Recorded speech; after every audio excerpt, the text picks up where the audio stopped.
I recently discovered an interesting place in Rome, a cemetery, and it's interesting due to its location. Now it's not only the location that is interesting, because it's not that unique in Rome that a cemetery is in a weird location on top of a hill or some very close place, but it anyway caught my interest because of the location, and then I checked it out a bit more.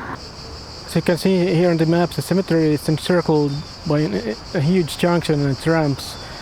In my experience, it's fairly common all around the world that old cemeteries near old country roads have been eventually consumed by construction in one way or another. This is how this area was originally too, a countryside, a church and a road.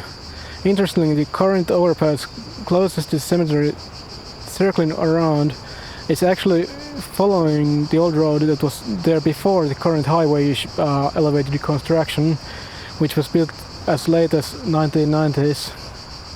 The name of the cemetery suggests that it's a cemetery of Paris. The parish in question is of the nearby church, Chiesa San Giuseppe Casaletto. The church founded this perhaps a cemetery in 1781 for the poorest members of the society. Probably due to this reason, the cemetery doesn't have too many crosses or stones even today. In fact, it has been documented that the original cemetery was rather a mass grave or a pit in the valley next to the church.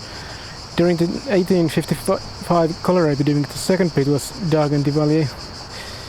It's not clear to me whether both these mass graves were within the same area of this current cemetery. What is clear is that the current cemetery area was turned into a more proper cemetery towards the 20th century, but it's still not as decorative as many other cemeteries in Rome and in Italy. Lastly, the cemetery received a number of victims of the World War I. Finally, the municipality of Rome took over the cemetery in 1931. You might find information that the cemetery is closer for new burials, but that's not entirely true. If you look around here, burials are definitely still happening here, at least as late as 2022. However, there won't be any new rotation, or there won't be any rotation, and new spots won't be opened anymore in the cemetery. So in that way, it is closed for good.